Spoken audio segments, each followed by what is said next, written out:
Hi. நிறைய பேர் வந்து இதுக்கு முன்னாடி கேட்டிருந்தீங்க. ஆக்சுவலாக முன்னாடி கேட்டிருந்தீங்க. நான் வந்து வீடியோவே போட முடியல அதுக்கப்புறம். ஸோ இன்னைக்கு வந்து அதை பற்றி எக்ஸ்பிளைன் பண்ணிடலாம் அப்படிங்கிறக்காக தான் உட்காந்துருக்கேன். கொஞ்சம் த்ரோட் இன்ஃபெக்ஷனாக இருக்குது. ஸோ நீங்கள் வந்து வாய்ஸ் இப்படி இருக்குன்னு வந்து யோசிக்காதீங்க. மேங்கோ குட்டன் சேனல்லேருந்து தான் நம்ம பேசுகிறோம். ஸோ இது வந்து ஷிட்சூஸ் வந்து வாங்கலாமா, அவங்களோட கேரக்டரிஸ்டிக்ஸ் என்ன, அது வந்து எப்படி அடாப்ட் பண்ணிக்கும் அப்படிங்கிற மாதிரி நிறைய பேர் கேட்டிருந்தாங்க. ஸோ அதுக்கான ஒரு சின்ன வீடியோ தான் இது. எனக்கு தெரிஞ்சது என்னோட எக்ஸ்பீரியன்ஸ்ல இருந்து நான் உங்களுக்கு சொல்றேங்க. ஸோ நான் இதெல்லாம் பார்த்தேன். அண்ட் நான் வந்து வாங்குறதுக்கு முன்னாடி கொஞ்சம் யோசிச்சேன். அண்ட் அதுக்கப்புறம் எங்களுக்கு வந்து இது கிஃப்டா தான் குட்டை வந்து எங்ககிட்ட வந்தான். ஸோ கிஃப்டா வந்தனால நான் அவங்க வந்து எனக்கு 2 days முன்னாடியே சொல்லிட்டாங்க. அப்பத்துல இருந்து நான் யோசிக்க ஆரம்பிச்சிட்டேன். ஓ, நம்ம வந்து ஷிட்ஸுனா எப்படி இருக்கும், என்ன பண்ணும். ஏன்னா நான் வாங்கணும், நான் வந்து அடுத்த நாய்க்குட்டி நம்ம வாங்கணும் அப்படின்னா கண்டிப்பா பூடல் நாய்க்குட்டி தான் வாங்கணும்னு நான் வந்து ரொம்ப ஆசைப்பட்டேன். ஸோ அதுவும் ஒரு வகையான டெரியர் தான். ஸோ அந்த இதே மாதிரி தான் இருக்கும். பட் அது வந்து கொஞ்சம் டிஃப்ரெண்டா இருக்கும்னு வைங்களேன். கொஞ்சம் ஹைட்டா இருக்கும், ஆனா முடி கொட்டாது. சேம் இதே இவங்கள மாதிரி கோட்டில் தான் இருக்கும், ஆனால் சுருட்ட முடியா இருக்கும்.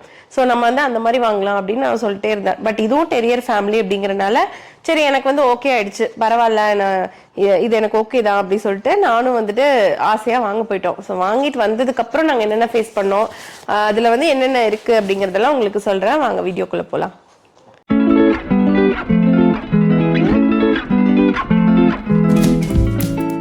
ஸோ ஃபர்ஸ்ட் இவங்க வந்துட்டு எப்படி இவங்க வந்து எப்படி நம்ம மெயின்டெனன்ஸ் தான் நம்ம ஃபர்ஸ்ட் யோசிப்போம். ஏன்னா எந்த நாய்க்குட்டி நம்ம வாங்கினாலுமே அவங்களுக்கு வந்து என்னென்ன ஃபுட்டுக்கு செலவாகும், இல்லை வந்து அவங்களுக்கு நம்ம ஏதாவது ஸ்பெஷலாக பண்ணணுமா. ஏன்னா நம்ம ஒரு ப்ரீட் வந்து ஒரு ப்ரீடாக வாங்குறோம். நம்ம நாட்டு நாய் வாங்கினோம்னா எந்த பிரச்சனையும் இருக்காது. ஸோ நம்ம வந்து எப்படி வேணா வச்சுக்கலாம் அவங்கள. ஏன்னா நம்ம நாட்டிலேயே பிறந்து வளர்ந்த நாய்க்குட்டிங்க. அதனால நமக்கு வந்து எல்லாமே அடாப்டடாக தான் இருக்கும். ஸோ நம்ம என்ன கொடுத்தாலும் ஓகே, என்ன எந்த மாதிரி வச்சுக்கிட்டாலும் அழகாக அவங்க இருந்துப்பாங்க. ஆனால் இவங்க வந்து வெளிநாட்டு ப்ரீட் அப்படிங்கிறனால கொஞ்சம் நம்ம வந்து கேர்ஃபுல்லாக மெயின்டைன் பண்ண வேண்டியது இருக்கு. ஸோ அதில் மெயின்டெனன்ஸ் அப்படின்னு பார்க்க போனால் இதை விட நிறைய டாக் ப்ரீட்ஸ் வந்து மெயின்டெனன்ஸ்க்கு ரொம்ப கஷ்டமா இருக்கும். ஆனா இவன் வந்து அப்படிலாம் இல்லைங்க. ஸோ ஷிட்சூஸ் பொறுத்த வரைக்கும் சாப்பாட்டுக்கோ இல்லை வந்து ஃபுட்டு வந்து உங்களை பொறுத்த வரைக்கும் நீங்கள் எப்படி காஸ்ட்லியாக கொண்டு போகிறீங்க அப்படிங்கிறது இருக்குது.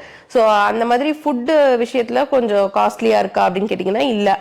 அதே மாதிரி இவனுக்கு வந்து க்ரூமிங் செஷன்ஸ் வந்து ஒரு மந்த்லி ஒன்ஸ் அந்த மாதிரி இவனுக்கு பண்ண வேண்டியதாக இருக்குது. ஏன்னா இவனுக்கு சீக்கிரமாக முடி வளர்ந்துருது. டக்குன்னு ஒரு 1 monthல பார்த்தீங்கன்னா நாங்கள் அப்போ தான் எல்லாம் ட்ரிம் பண்ணியிருப்போம். இமீடியட்டாக அவனுக்கு வந்து வளர்ந்துருது. அப்படி இல்லாமல் நார்மல் ஷிட்ஸு அந்த மாதிரி மித்த ஷிட்ஸூஸ்லாம் நான் கேட்டப்போ பிரச்சனையே இல்லைங்க. ஒரு 2.5 months 3 months ஒன்ஸ் வந்து அவனுக்கு வந்து க்ரூமிங் பண்ணால் போதுங்கிற மாதிரி சொல்லியிருந்தாங்க. ஸோ 3 months ஒன்ஸ் நம்ம வந்து ஸ்பெண்ட் பண்ணுறோம். இவனுக்கு நம்ம க்ரூம் பண்ண முடியாது, நம்ம எப்படி இருந்தாலும் பெட்ஸ் பாப்பை தான் பண்ணுறோம். ஸோ அந்த மாதிரி பண்ணுறதுக்கு எனக்கு ஓகேவா தான் தெரிஞ்சது. அது பெரிய ஒரு விஷயமா எனக்கு தெரியல. ஏன்னா இப்போ ஒரு 1500 அந்த மாதிரி ஆகுது. இவனுக்கு டோட்டல் கிளீனிங், இவனுக்கு பல்லு தேய்ச்சி விட்டு இயர் கிளீன் பண்ணி ஐ எல்லாம் வந்து ஃபுல்லாக நீட் பண்ணிட்டு எல்லா இடத்தையும் வந்து இது பண்ணி ஒரு ஃபுல் பாத் கொடுத்து அவனுக்கு ஸ்பா மாதிரி ஒரு ட்ரீட்மெண்ட் கொடுத்து அனுப்புறாங்க. அதுக்கு வந்து ஒரு 1000ல இருந்து 4000 5000 வரைக்கும் வந்து உங்களுக்கு லைட்டாக போக போக இன்னும் கொஞ்சம் காஸ்ட்லியாக போயிட்டே இருக்கும். ஸோ நம்ம சூஸ் பண்ணுறது தான்.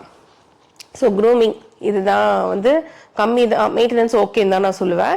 அண்ட் ஃபுட்டு விஷயத்துக்கு வருவோம். இப்போ ஃபுட் அப்படின்னு எடுத்துக்கிட்டிங்கன்னா இவனுக்கு வந்து ப்ரைஸியான ஃபுட்டு உங்களுக்கு வந்து நீங்கள் ஃபர்ஸ்டே டிசைட் பண்ணிடணும். வீட்டு ஃபுட்டு கொடுக்க போகிறோமா இல்லை அவுட் சைட் ஃபுட் கொடுக்க போகிறோமான்னு.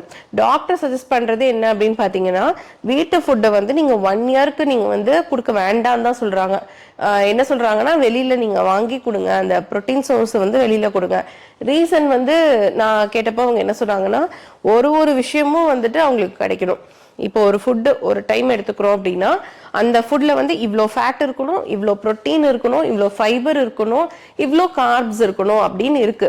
இப்போ இவனோட ப்ரீடுக்கெலாம் நிறைய கார்ப்ஸ் வந்து கொடுக்கக்கூடாது. கார்போஹைட்ரேட்னா உங்களுக்கு வந்து மாவுச்சத்து. ஸோ வந்து நிறைய அரிசி கொடுக்கறது, அந்த மாதிரி வந்து நம்ம பொட்டேட்டோஸ் எல்லாம் இருக்கு இல்லைங்களா, அந்த மாதிரிலாம் நம்ம கொடுக்கும்போது அவனுக்கு வந்து கார்ப்ஸ் வந்து இன்க்ரீஸ் ஆகும். ஸோ அந்த மாதிரி இன்க்ரீஸ் பண்ண ஸ்மால் ப்ரீட்ஸ் எதுவாக இருந்தாலுமே வெயிட் போட ஆரம்பிச்சிருங்க. ஸோ வெயிட் போடுறாங்க அப்படின்னு சொன்னால் உங்களுக்கு வந்து இந்த மாதிரி கால் வந்து அந்த வெயிட்டை தாங்காது. ஏன்னா இவங்களுக்கு மேக்ஸிமம் வெயிட் இவங்களோடது என்ன இருக்கணும்னா ஒரு 7 kgs இருக்கலாம். ஏன்னா இவங்க அவ்வளோதான் குட்டி ப்ரீட் தான். ஸோ ஒரு 5 to 7 kgs 8 kgs வரைக்கும் அவங்க போகலாம். அதுக்கு மேலெலாம் இருக்காங்க அப்படின்னா அது வந்து அவங்களுக்கு வெயிட் தாங்க முடியாது. ஸோ தட் அவங்க கால் வலிக்கும், காலில் நிறைய ப்ராப்ளம்ஸ் வரும், நர்வ் இன்ஜுரி ஆகும், அந்த மாதிரி சில விஷயங்கள் ஏற்படும். அதனால இவனை வந்து நம்ம வெயிட் மெயின்டைன் பண்ணிகிட்டே இருக்கணும். ஸோ அதுக்கு 1 year வரைக்கும் கம்ப்ளீட் ப்ரோட்டீன் பேஸ்டாக ஒரு எல்லாமே சேர்ந்த மாதிரி ஆல் இன் ஒன் மீலாக கொடுக்கணும் அப்படின்னா நம்மளால வீட்டில் அதை ப்ரிப்பேர் பண்ண முடியாது. ஸோ அதுக்காக என்ன சொல்கிறாங்கன்னா நீங்கள் வந்து ட்ரை ஃபுட்டை டாக்டர் சஜஷன் பண்ணுறது, இல்லைன்னா நீங்கள் வந்து உங்களுக்கு என்ன மார்க்கெட்டில் என்ன இருக்குதுன்னு பார்த்து அதுக்கேற்ற மாதிரி கொடுங்க. நாங்கள் வந்து இவனுக்கு என்ன கொடுத்துட்ருக்கோன்னா, நாங்கள் இவனுக்கு வந்து ஃபர்ஸ்ட்டு க்ரூம் பண்ணுறது வந்து ஆகி பெட் ஸ்டோர்னு சொல்லிட்டு ஒரு பெட் ஸ்டோரில் பண்ணோம். இவனுக்கு கோயம்புத்தூரில் இருக்குது. அண்ட் ஈவன் இன் பெங்களூர் இருக்குது, அது ஆல்ரெடி எஸ்டாப்ளிஷ்டு. இங்கே கோயம்புத்தூரில் இப்போ தான் ரீசெண்டாக ஒரு 6 months பேக் ஓப்பன் பண்ணாங்க. அதில் இவனுக்கு டப்ஸின்னு சொல்லிட்டு அவங்களோட ஓன் பிராண்ட் ட்ரை ஃபுட் இருக்குங்க. ஸோ அதை தான் நாங்கள் வந்து கொடுத்துட்ருக்கோம். அவனுக்கு வந்து நான் பெடிகிரி கொடுத்து பார்த்தேன். அண்ட் இன்னொன்று இருக்கும் இல்லைங்களா, கெனைன் அந்த ஃபுட்டு, அதுவுமே கொடுத்து பார்த்தேன். ஸோ இன்னொன்றும் ரொம்ப காஸ்ட்லியாக கூட ஒன்று வாங்கி கொடுத்து பார்த்தோம். எதுவுமே அவனுக்கு செட் ஆகலை, அவனுக்கு பிடிக்கல. பிடிச்சது வந்து இந்த டாப்ஸி அப்படிங்கிற அந்த பிராண்ட் தான். ஸோ உங்களுக்கு வேணும்னா நீங்கள் அவைலபிளாக இருக்கு, நீங்கள் ஆகி பெட் ஸ்டோரில் வந்து நீங்கள் வாங்கிக்கலாம். நீங்கள் மேபி கொடுத்து பாருங்கள், உங்கள் பெட்டுக்கு பிடிச்சதுன்னா ஓகே. ஸோ நான் சொன்ன அந்த ஆகி பெட் ஸ்டோரில் வாங்கின டாப்ஸி இது தாங்க, அவனுக்கு ரொம்ப பிடிக்கும். ஸோ அதான் வந்து அவ்வளோ இது பண்ணுறான், பார்த்தோன்னே எக்ஸைட் ஆகுறான். ஸோ இது வந்து ஃபார் அடல்ட் நான் இப்போ வாங்கியிருக்கேன். ஃபர்ஸ்ட் டைம் வாங்கும்போது நான் பப்பி வாங்கினேன். அண்ட் நான் பயந்து தான் வாங்கினேன். 1 kg சும்மா அரை கிலோ மாதிரி வாங்கிட்டு அவனுக்கு அது செட் ஆகுமா என்ன, அவனுக்கு சாப்பிடுவானான்னு யோசித்தேன். பட் அவனுக்கு வந்து ரொம்ப பிடிச்சிருச்சு. ஸோ நான் பெரிய பேக்கெட் வாங்கி வச்சுருக்கேன். இது வந்து முடிஞ்ச பேக்கெட்டு. அண்ட் இதுலேயே வந்து உங்களுக்கு கொடுத்துருப்பாங்க இந்த எப்படி உங்களுக்கு கொடுக்கணும். Day 1 நீங்கள் வந்து எந்த நியூ ஃபுட் கொடுக்குறதா இருந்தாலும் நான் நிறைய வாட்டி சொல்லியிருக்கேன். ஸோ நீங்கள் என்ன ஃபுட்டு கொடுக்குறதா இருந்தாலுமே இந்த மாதிரி தான் கொடுக்கணும். ஃபர்ஸ்ட்டு கொஞ்சமாக கொடுங்க. அதாவது அவன் ஆல்ரெடி சாப்பிட்டுட்டு இருக்கிற ஃபுட்டு கூட சேர்த்து இது வந்து கொஞ்சமாக இன்ட்ரடியூஸ் பண்ணுங்க. அது ஓகே, அவனுக்கு அலர்ஜி ஆகலை, நல்லா இருக்கு அப்படின்னா மட்டும் நெக்ஸ்ட் டே இன்னும் கொஞ்சம் எக்ஸ்ட்ராவாக ப்ரொசீட் பண்ணுங்க. 1 weekக்கு அந்த மாதிரி கொஞ்சமாக அவனோட இன்டேக்கை இன்க்ரீஸ் பண்ணுங்க. அதுக்கப்புறமா 2nd weekல இருந்து நீங்கள் நார்மலாக ஒரு மீலை எடுத்துட்டு அதுக்கு பதிலாக நீங்கள் இந்த மீலை கொடுக்கலாம். கண்டிப்பாக வந்து அது வந்து அவனுக்கு செட் ஆகிக்கும். அந்த 1 weekல அவனுக்கு எப்படி செட் ஆகுது அப்படிங்கிறத நீங்கள் பார்த்துக்கணும். ஆனால் அவங்கக்கிட்ட கேட்டிங்கனாலே 1 dayக்கு அவனுக்கு எவ்வளோ போர்ஷன் கொடுக்கணும், அவங்களுக்கு எவ்வளோ வயசாச்சு, என்ன ஏஜ், என்ன அவங்களுக்கு வந்து வெயிட்டுங்கிறத பார்த்து அவங்க வந்து சொல்லுவாங்க. நீங்கள் அதுக்கேற்ற மாதிரி போட்டுக்கலாம். ஸோ இதுதான் வந்துட்டு நான் கொடுத்துட்டு இருந்த டப்ஸி. இது வந்து டாக்டர் அதுதான் சஜஸ்ட் பண்ணுறது வந்து எல்லா டாக்டர்ஸுமே மோஸ்ட்லி என்ன சொல்கிறாங்க அப்படின்னா, அவனுக்கு கம்ப்ளீட் ப்ரோட்டீன் பேஸ்ட் எல்லாமே கிடைக்கணும்னா 1 year வரைக்கும் இந்த மாதிரி ட்ரை ஃபுட் கொடுங்க. 1 yearக்கு மேலே இது வேண்டாம் அப்படின்னு சொல்கிறாங்க. நார்மலாக நீங்கள் வீட்டு ஃபுட் கொடுங்க, அதுவே போதும். நார்மலாக நீங்கள் என்னென்ன சிக்கன் கொடுக்குறீங்களா இல்லை ஃபிஷ்ஷு கொடுக்குறீங்களா அது எல்லாமே கொடுங்க. ஸோ அவங்க வந்து அவங்க நல்ல நியூட்ரிஷனோடு இருப்பாங்க அப்படின்னு சொல்கிறாங்க. ஸோ இதுதான் ஃபுட்டை பொறுத்த வரைக்கும். ரொம்ப பெரிய காஸ்ட்லியெல்லாம் கிடையாது, ஓகே தான். அண்ட் தேர்ட் ஒன் வந்து என்ன அப்படின்னு பார்த்தீங்கன்னா, இவங்கள நம்ம வீட்டில் டைம் ஸ்பெண்ட் பண்ணுற விஷயங்கள். இப்போ நம்ம டெய்லியும் வந்து தலை சீவி விடணும், டெய்லியும் வந்து அவங்களுக்கு அது பண்ணணும் அப்படின்னு சொல்லிட்டு நமக்கு இருந்துச்சுன்னா நமக்கு அதுவே வந்து நம்ம இது யோசிப்போம், டீடியஸான ஜாபாக இருக்கும். ஸோ அதனால அது எப்படி அப்படின்னு கேட்டிங்கன்னா, இவனுக்கு வந்து ஓகே தான். ஏன்னா இப்போ நான் வந்து ஒரு நாளைக்கு எடுக்கிறேன் அப்படின்னா அது வந்து கொஞ்சம் டைம் கன்சியூமிங் தான் இவனை பொறுத்த வரைக்கும். இதுக்கு முன்னாடி நாங்கள் மற்ற டாக்ஸ் வளர்த்துருக்கோம், இவ்வளோ டைம் கன்சியூமிங் கிடையாது. இவன் வந்து கொஞ்சம் நீடியாக தான் இருப்பான். ஷிட்ஸூஸ் வந்து எப்படின்னா அவங்க வந்து ரொம்ப பீப்புள் கூட அட்ராக்ட் ஆகி அவங்க வந்து இருக்கணும்னு நினைப்பாங்க. வந்து எப்பவுமே வந்துட்டு குழந்தைங்க கூடயும் நம்ம கூடயும் ரொம்ப அட்டாச் ஆகி இருக்கணும் அப்படின்னு சொல்லி எதிர்பார்ப்பாங்க. ஸோ நம்ம கூடவே தான் இருக்கணும். இப்போ மேலே ஏறினானா அவனும் மேலே ஏறணும், அங்கே உட்காந்துக்கணும் அப்படின்னு ஒரு குழந்தை மாதிரியே அவங்க பண்ணுவாங்க. ஸோ அவங்களுக்கு வந்து விளையாடுறதுக்கு சீக்கிரமாக போர் அடிச்சிடும் எந்த விஷயம் எடுத்தாலும். நான் வந்து அவனுக்கு பழக்கப்படுத்தினது அப்படின்னு பார்த்தீங்கன்னா டாய்ஸ் வந்துட்டு இப்போ நான் வந்து ஒர்க் பண்றேன் அப்படின்னா அந்த டைம்ல இவனுக்கு என்ன கொடுத்துருவேன், அந்த ஒவ்வொரு டாயை கொடுத்துருவேன். ஒட்டுக்கா எல்லா டாயும் நம்ம வந்து கீழே போட்டு விட்டுட்டு எப்பவுமே அங்கேயே இருக்கு அப்படின்னா அவன் ஈஸியா போர் அடிச்சிருங்க. அப்ப நான் என்ன பண்ணிடுவேன், ஒரு 10 டாய் அவனுக்கு இருக்கு அப்படின்னா அந்த 10 டாயுமே எடுத்து ஒரு பாக்ஸ்ல போட்டு க்ளோஸ் பண்ணி வச்சிருவேன். அதை அவனுக்கு தரவே மாட்டேன். இன்னைக்கு வந்து ஒரு டாய் கொடுக்குறேன் அப்படின்னா இன்னைக்கு அவன் விளையாண்டு இருப்பான் ரொம்ப எக்ஸைட்டடா, இந்த டாய் அப்படின்னு சொல்லி. இன்னும் கொஞ்சம் நேரம் கழிச்சு ஒரு ஈவினிங் போல அவனுக்கு போர் அடிச்சிருச்சு, அந்த டாயை அவன் தூக்கி வீசிட்டான் அப்படின்னா அந்த டாய் எடுத்து வச்சுட்டு இன்னொரு டாய் போட்டுருவேன். ஸோ அவனுக்கு வந்து இன்னொரு நியூ டாய் வந்துருச்சு அப்படின்னு சொல்லிட்டு அதை விளையாட ஆரம்பிச்சிருவான். ஸோ அவன் வந்து என்கேஜாக இருப்பான் கொஞ்சம் நேரத்துக்கு. இப்போ எல்லா டாயும் போட்டு வச்சிட்டோம்னா அவனுக்கு பழக்கமாயிடும். ஐயோ இது போர் போர் போர் அப்படி சொல்லிட்டு போயிடுவான். அந்த மாதிரி நான் வந்து அந்த மாதிரி பண்ணி வச்சுக்கிட்டேன். ஸோ அவனுக்கு ஈஸியாக இருக்கணும் அப்படின்னு. இன்னொரு விஷயம், இவங்க வந்து குட்டியா பிரீட் இருக்கு அப்படிங்கறதுனால 6 months வரைக்கும் நீங்க வந்து அவனுக்கு 3 to 4 times ஃபுட் வந்து நீங்க தருவீங்க அடல்ட் ஆகுற வரைக்கும். அடல்ட் ஆயிட்டான் அப்படின்னா நீங்க காலையில ஒரு நேரம் நைட் ஒரு நேரம் 2 times ஃபுட்டா நீங்க வந்து கன்வெர்ட் பண்ணிக்கலாம். பட் அது வரைக்குமே நீங்க வந்து 3 to 4 times கொடுக்க வேண்டியது இருக்கும். இது ஸ்மால் பிரீட் அப்படிங்கறதுனால ஒரே டைம்ல நிறைய சாப்பிட்டு சீக்கிரமா வந்து விளையாண்டு எக்ஸாஸ்ட் ஆகி அவனுக்கு வந்து திருப்பி திருப்பி நியூட்ரிஷன் தேவைப்படும் அப்படிங்கிற மாதிரி இருக்கும். ஸோ அதனால அந்த அளவுக்கு நீங்க வந்து கொண்டு போகாம ஒரு இடையில ஸ்நாக் மாதிரி ஏதோ ஒன்று கொடுத்துக்கிட்டே இருங்க, அவ்வளவுதான். ஸோ ஃபுட்டு பொறுத்த வரைக்கும் இதுதான் போயிட்டு இருக்கு. எனக்கு தெரிஞ்சு டைம் கன்சியூமிங் அப்படிங்கிறது, இவனுக்கு கோட்லாம் வந்து நீட்டா நம்ம சீவி விடணும், இல்லைன்னா வந்து நாட்ஸ் விழுந்துரும். நீங்க வீக்லி ஒன்ஸ் அட்லீஸ்ட் வந்துட்டு இவனுக்கு டைம் ஸ்பெண்ட் பண்ணி அதை பண்ணணும். அண்ட் கை கால் இதெல்லாமே வந்து அமுக்கி விட்டு மசாஜ் மாதிரி பண்ணணும். அது டெய்லியுமே பேசிஸ்ல ஒரு 10 to 15 minutes நீங்க வந்து பண்ற மாதிரி இருக்கும். அவங்க கூட டைம் ஸ்பெண்ட் பண்றது கண்டிப்பா அவசியம். ஸோ நீங்க வாங்குறீங்கன்னா இதெல்லாம் நீங்க நோட் பண்ணி வச்சுக்கோங்க.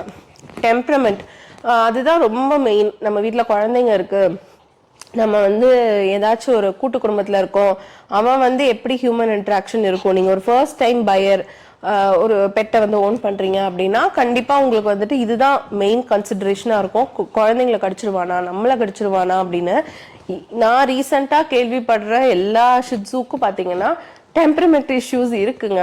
ஸோ ஏன்னா நான் இது வந்து ஓப்பனாக சொல்லணும், நிறைய பேர் வந்து ஃப்ரெண்ட்லி அவுட் கோயிங் அப்படின்னு சொல்கிறாங்க. அந்த மாதிரி ஷிட்ஸுஸும் நான் பார்த்துருக்கேன். விச் ஆர் வெரி சைலண்ட், ரொம்ப சைலண்டாக இருப்பாங்க, நார்மலாக குழந்தைங்க மாதிரியே பிஹேவ் பண்ணுவாங்க, அந்த மாதிரி இருக்காங்க. பட் நான் பார்த்த 4-5 ஷிட்ஸூஸ் வந்து கையை கடிச்சிருது, என்ன பண்ணுறது தெரியல, அந்த மாதிரி சொல்கிற டைப் ஆஃப் ஷிட்ஸூஸ் தான் இருக்குது. இதுக்கு ரீசன் என்ன அப்படின்னா, நம்ம வளர்க்குறது தாங்க. ஸ்டார்டிங்கில் நம்ம வளர்க்குறோம், அது வந்து நம்ம என்ன பண்ணிடுறோம்னா, இது வந்து இப்போவே பொம்மை மாதிரி இருக்குது, இவ்வளோ க்யூட்டாக அழகாக. இது வந்து குட்டியில் இருக்கும் போது எப்படி இருக்கும்னு யோசிச்சு பாருங்களா. அப்போ அந்த அளவுக்கு ஒரு குட்டியை வந்து நம்மளால திட்டவே மனசு வராது. நம்ம என்ன பண்ணுவோம், இந்த கொஞ்சிக்கோ கடிச்சுக்கோ அப்படின்னு. இவனுக்கு எங்க பல்லெல்லாம் வளரப்போகுது, இவனே குட்டி பிரீட்னு நினைப்போம். பட் தே ஹேவ் ஷார்ப் கெனைன்ஸுங்க. ஸோ ரொம்ப வந்து ஷார்ப்பாக இருக்கும். ஜஸ்ட் அவனுக்கு இப்படி பண்ணானுங்கன்னா ஓட்ட போட்டுரும்.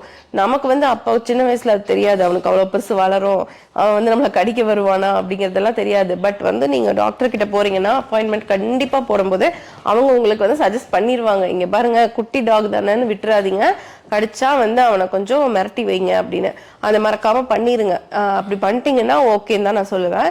அண்ட் குழந்தைங்க கிட்ட இவன் இது வரைக்கும் எந்த ஒரு இஷ்யூஸும் காட்டினதில்லை, ஆங்கர் இஷ்யூஸ்லாம் இல்லை. இவன் வந்தானா ஜாலியாக விளையாடுவான். அவங்க வாய்க்குள்ள இருந்து ஏதாவது எடுத்தா கூட அவன் வந்து எதுவும் சொல்ல மாட்டான்.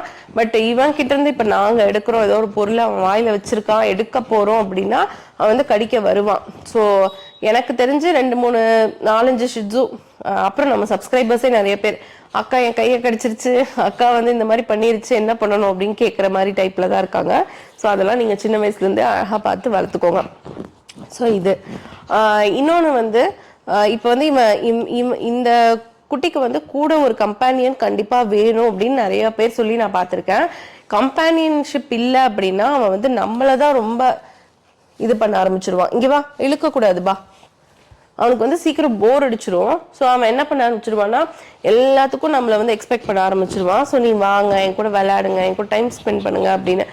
உங்களுக்கு அவ்வளோ டைம் இருக்கு, ஃபுல் டே நீங்க அவங்க கூட ஸ்பெண்ட் பண்ண முடியும் அப்படின்னா ஓகே. அண்ட் தூங்கிட்டே தான் இருப்பாங்க சில டைம். ஸோ ஒரு எனக்கு தெரிஞ்ச ஒரு டேல வந்து பார்த்தீங்கன்னா 8 to 9 hours டேலையே தூங்குவாங்க. 8 hours அட்லீஸ்ட், 5 hours அட்லீஸ்ட் தூங்குவாங்க. ஸோ நைட்டில் தூங்குறது பத்தாதுன்னு இவங்க மார்னிங்லேயும் 5 to 6 hours தூங்குவாங்க. அதனால பிரச்சனை இல்லை. மீதி நேரத்துலையும் உங்களுக்கு டைம் ஸ்பெண்ட் பண்ண முடியாது, ரொம்ப பண்ண முடியாதுன்னா நீங்க வந்து ஒரு கம்பேனியன் வந்து நீங்க அவனுக்கு வாங்கி கொடுத்துருங்க. வாங்கும் போதே 2ஆ வாங்கி வளர்த்துட்டீங்க அப்படின்னா ஒன்றுக்கொன்று வந்து எப்பவுமே கம்பேனியனாக இருக்கும். ஸோ அது ஈஸியாக இருக்கும். இது வந்து நான் சொல்ற ஷிட்ஸூஸ்ல நீங்க வாங்குறீங்க அப்படின்னா இது கண்டிப்பா உங்களுக்கு யூஸ்ஃபுல்லா இருக்கும்.